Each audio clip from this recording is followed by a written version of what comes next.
Le Cap-Vert, une réussite en matière de modernisation de l'administration.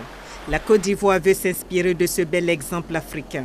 Le ministre de la fonction publique et de la modernisation de l'administration est donc à Praia, la capitale capverdienne, pour 4 jours, accompagné des directeurs généraux de la modernisation de l'administration et de la Poste.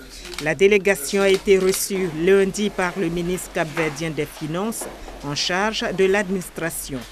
Olavo Correa a présenté ce qui constitue l'innovation capverdienne, à savoir la Maison du Citoyen.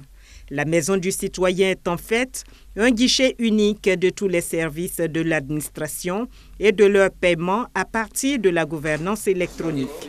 Avec cette intégration numérique, le Cap-Vert a su résoudre les problèmes tels que les faux frais, la lourdeur administrative, les fonctionnaires fictifs. Après la visite des différents services, le ministre Pascal Abina a été édifié par les résultats. Nous avons appris par les agences de notation internationales que le Cap-Vert est parmi les pays, les 10 pays au monde les plus réformateurs en termes de gouvernance électronique. C'est une performance phénoménale pour un pays africain.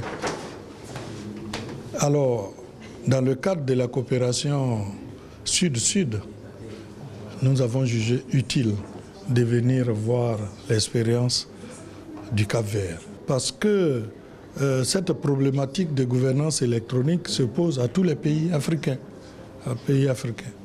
Et qui plus est, nous sommes dans la CEDEAO avec le Cap-Vert.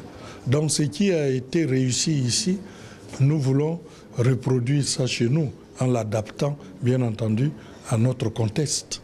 Le Cap-Vert compte 18 000 fonctionnaires, quand la Côte d'Ivoire en a environ 180 000.